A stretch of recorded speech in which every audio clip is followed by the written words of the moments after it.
Swayam Prabha. Digital India. Educated India.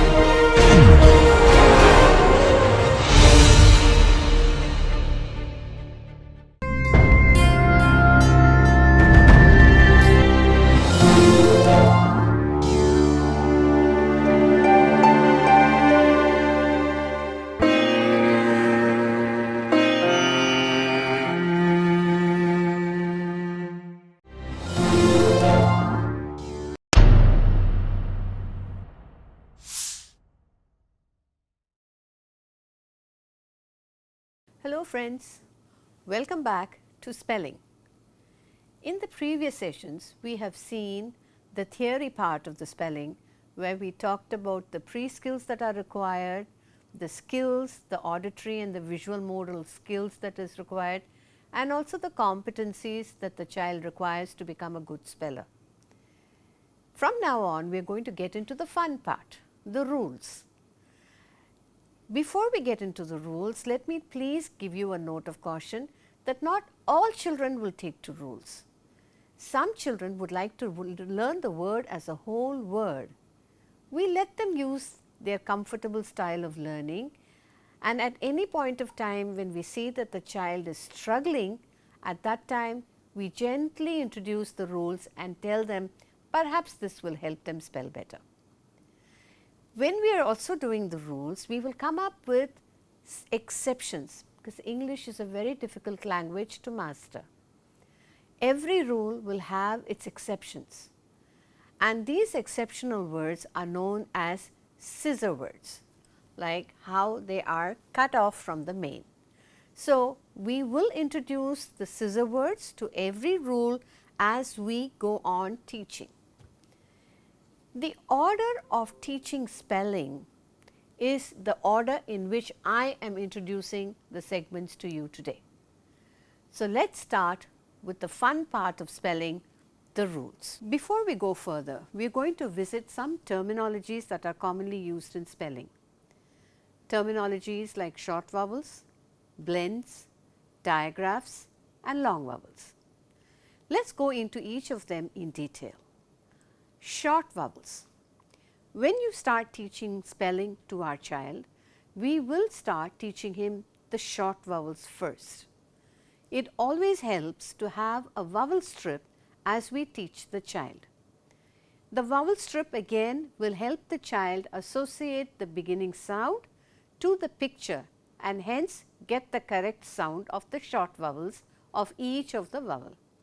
Let me remind you that we have given you a link where you can download these short vowel sounds and long vowel sounds and also the consonant sounds and learn it at your own pace.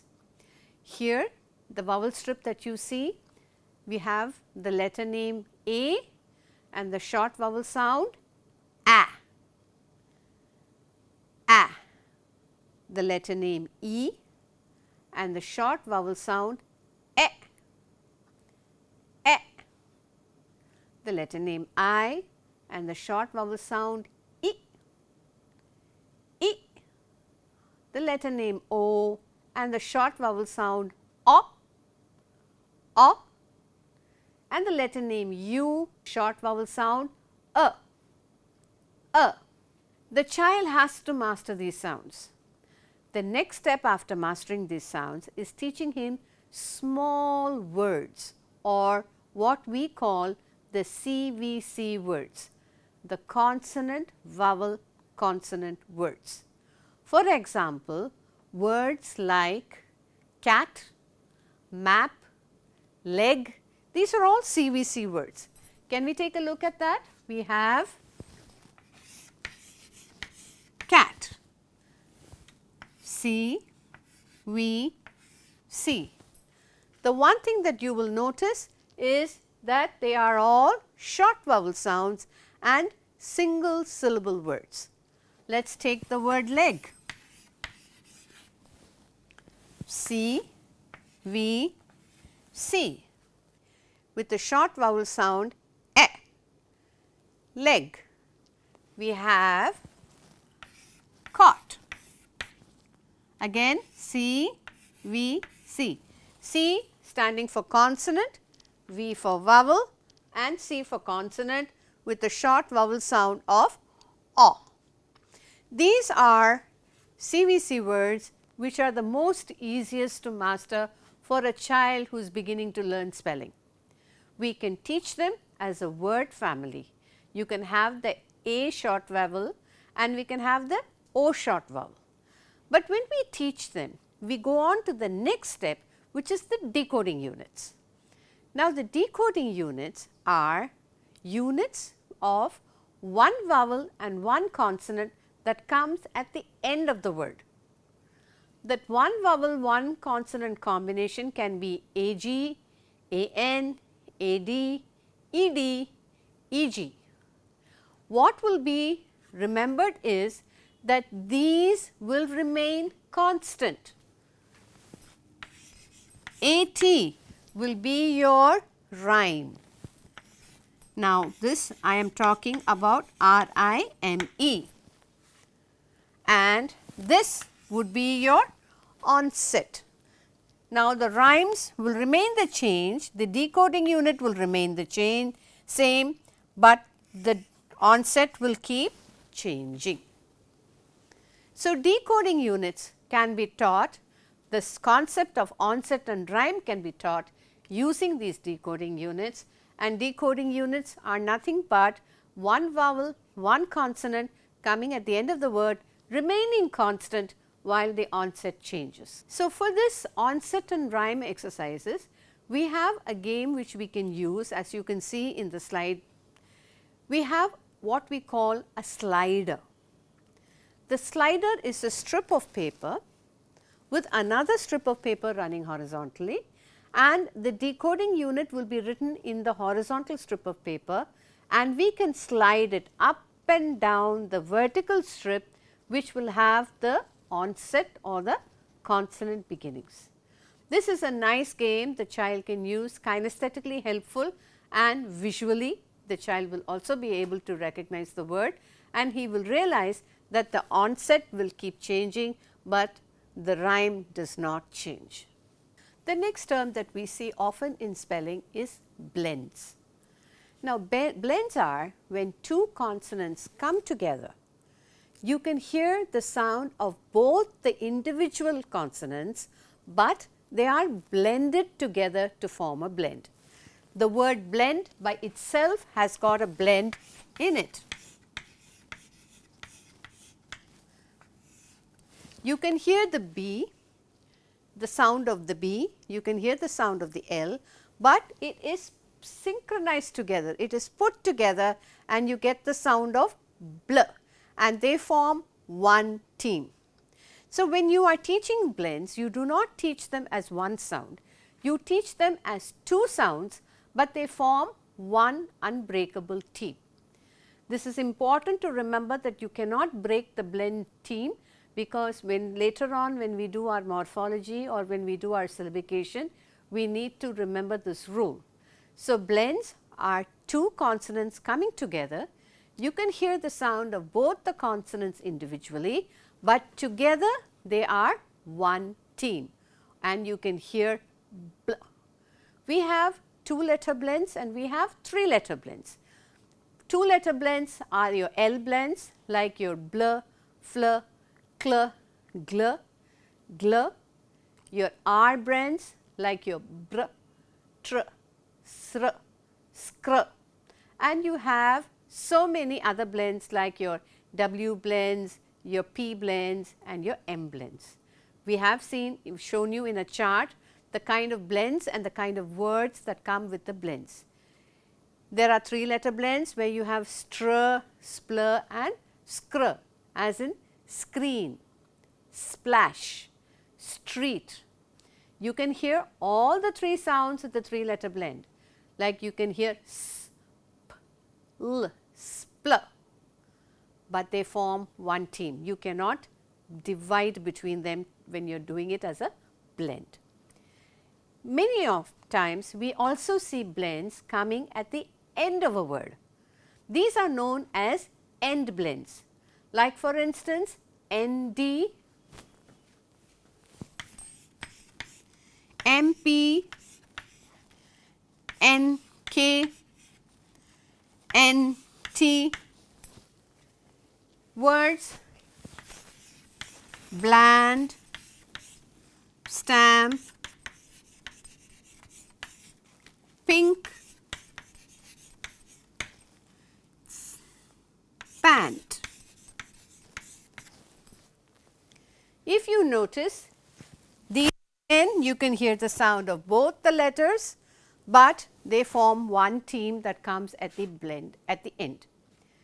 One thing that we can make a difference between the beginning blends and the end blends is the end blends will have a nasal tone to it, whereas the beginning blends will not. If you look at these words, you will realize bland, stamp, pink, pant. There is a nasal tone at the end of the word. So, these are your blends, your beginning blends and your end blends. The next terminology that we will come across is your digraphs. Now, what are digraphs? Digraphs are when you have two consonant sounds coming together, but you can hear only one sound. Blend is different. Blend, you can hear both the sounds, whereas here when two consonant sounds come together and you can hear only one sound, that is your digraph. All right. We have vowel digraphs and we have consonant digraphs. We will talk about the vowel digraphs later on because they form a vowel team when we do the long vowel sounds, but here we are talking about sh, ch, th and w, which are the most commonly used digraphs in English language. Now, in sh you have s coming in, you have a h coming in, but what is the sound that you hear? You hear the sh sound. For example, ship, chip, thing and what. All these four are very commonly used and we can show it to them kinesthetically the difference between the blend and the digraph. Now, the blend is when two consonants come together, B, L, and when they come together they form a team. So, they both are heard. In a digraph, you have an S and an H, but they form one sound. That means you can hear just one sound. So, S, H, sh, C, H, sh, T, T, H, th, W, H, w, B, L, bl, C, R, cr, D, R, dr. Kinesthetically, when you can show them and make them feel the difference, they will learn to internalize. There are activities that we can do for teaching digraphs. For instance, if you would like to teach the word beginning with sh sounds, make a shoe. Every child knows that shoe starts with the sound sh. So, draw a shoe and ask him to fill the shoe with as many sh words as he knows. This is a good activity, a visual activity. You can finish it and you can make it as a poster in your classroom the child is constantly seeing. Another activity that we can do for teaching the digraphs is having 3 or 4 cones in a chart paper with pockets in it. Now, we are going to ask the child to classify and to put the various words in their respective pockets. Beginning sound is what we are looking at, digraph is what we are looking at. So, where do you think the first one will go? Let us see. Right, it gets right into the th sound cone. The next one goes into the ch sound cone. Ship goes into the sh cone. Let us see the rest.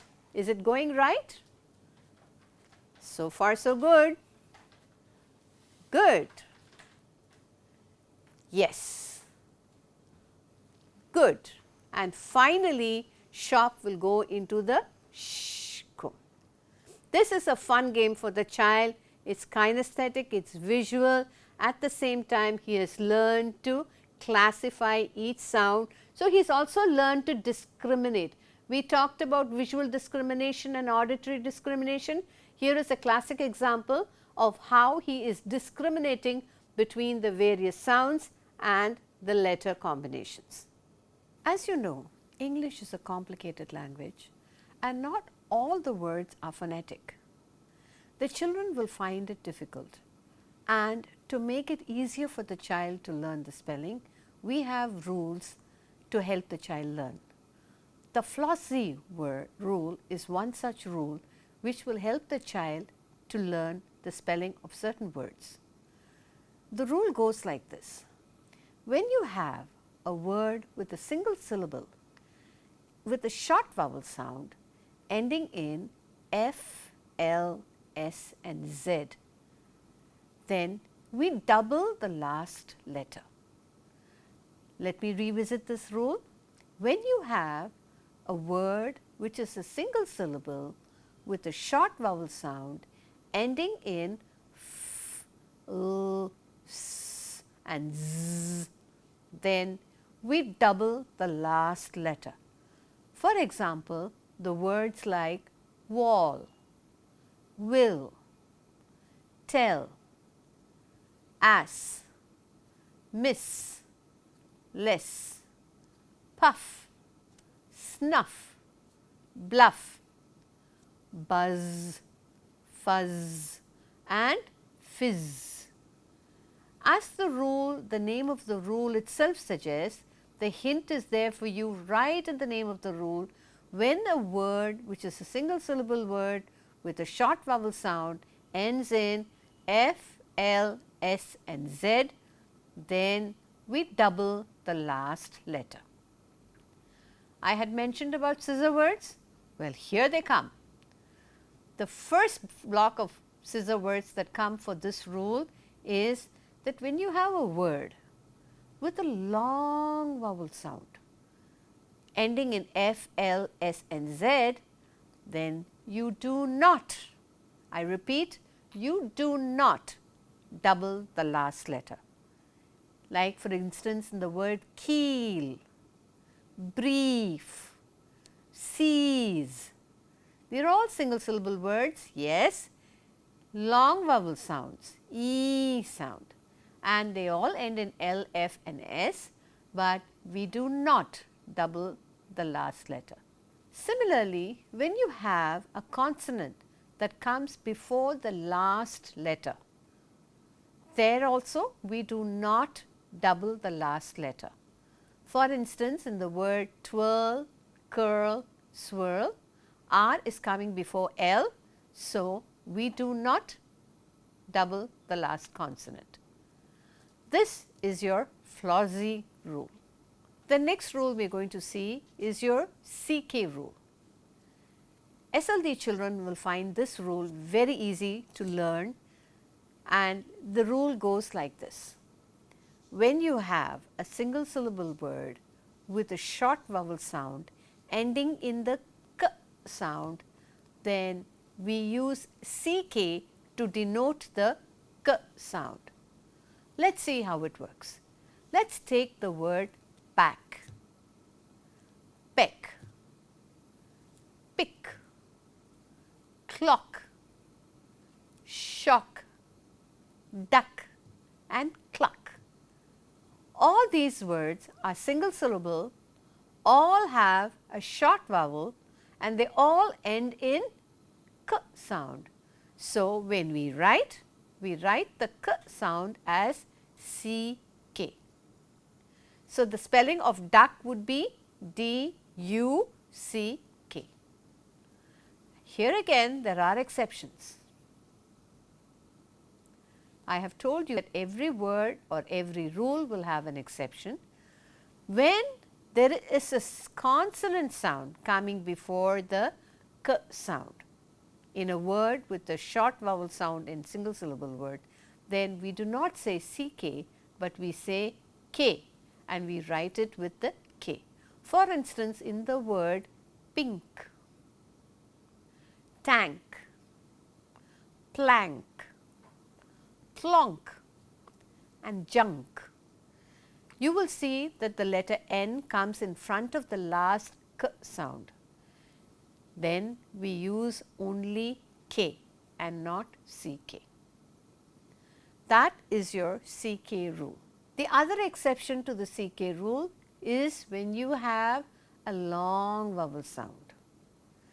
Again, in a single syllable word with a long vowel sound ending in the K sound, then you do not write it with CK but just K. Peak, speak, tweak, leak, cheek. These are all words which have got long vowel sound E and ending in the K sound, so we write it with only a K and not a CK. This, friends, are your CK rule. The way to teach them is first the short vowel, the CVC words, the decoding units, and then we start off with teaching the Flossie rule and then the CK rule. The next rule would be the TCH and DGE rule for SLD children. Children who have difficulty in discriminating the written aspect of ch sound. Is it CH? Is it TCH? We have a rule. The rule goes like this. When you have a single syllable word with a short vowel sound ending in ch, then we write the ch sound not as CH but as TCH. The T acts like a wall for no reason at all. So, let us see the words hitch, patch, fetch, scotch, hutch. All these words can be taught as a word family, and many times what is effective is to take one word which the child is very familiar with. For instance, a one single word with TCH that the child is very familiar is match. They would have played umpteen matches in their lives and they know the word match. So, let us use that match and bring in all the TCH rule as a word family. Then we have the DGE rule. Similar rule, when you have a single syllable word ending with a j sound and a short vowel in front of it, then what do? We add D in front of GE and D acts like a wall for no reason at all. So, we have words like ledge, fridge, lodge, smudge and badge. Let us take the word fridge for the child. He must be familiar with the fridge and then take it on from there and teach it as a word family. It helps many times when teaching these rules to generate the words from the child. Give the child one example of the sound, the word, and give them the meaning and then ask them to come up with the word. This way you will be encouraging him to think of the word and to come up with the meaning and match it. For instance, supposing I am teaching the TCH rule, then in patch or match, I have given him the sound match, patch. Now, I am going to talk about a hole where something is put. It could be a hutch. When I talk about something said in a very loud, high screeching noise, that would be a pitch.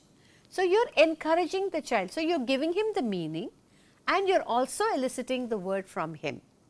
This way, the child's vocabulary will increase. So, friends, these are the rules for the short vowels. We have the Flossie rule, the CK rule, we have the TCH and DGE rule. Most of these rules have exceptions, some are very straightforward and do not have. For you can, and children often come up with their kinds of doubts, you can explain to them that the rules will specifically be for short vowel sounds. Friends, we have seen the rules for the short vowels. Next segment, we will see the rules for all the long vowels. So, till my next, bye-bye.